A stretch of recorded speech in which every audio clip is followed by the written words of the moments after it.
Hey, ഇന്ന് rice recipe കണ്ടല്ലോ.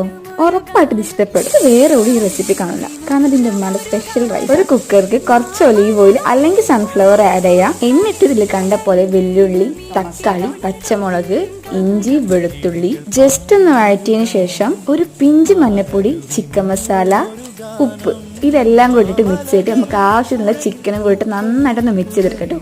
പിന്നെ എവിടെ പോയാലും ഇത് നിർബന്ധമായതുകൊണ്ട് അതിലേക്ക് ആവശ്യമായിട്ടുള്ള മല്ലിയില, കറിവേപ്പില, പിന്നെ കുറച്ച് തൈര് കേട്ടോ, എല്ലാം കൂട്ടൊന്ന് മിക്സ് ചെയ്യാം. ശരിക്കും പറഞ്ഞാൽ ബിരിയാണിന്റെ ആരെങ്കിലൊക്കെ ആയിട്ട് ഈ റൈസ് വരും. പിന്നെ നമ്മുടെ മെയിൻ റെസിപ്പിയൊക്കെ എത്രയേ ഉള്ളൂ കേട്ടോ. പിന്നെ നമുക്ക് അരി വേവിക്കാൻ ആവശ്യമുള്ള വെള്ളം വെക്കുന്നു, അരി ഇടുന്നു, പിന്നെ കുറച്ച് ഗ്രാമ്പു, പട്ട, സംതിങ് അതൊക്കെ ഇട്ട് കൊടുക്കാം കേട്ടോ.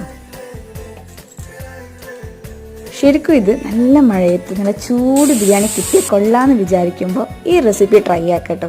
കാരണം ഇതൊരിക്കലും വേസ്റ്റ് ആവില്ല, അടിപൊളിയാണ്, മസ്റ്റ് ട്രൈ.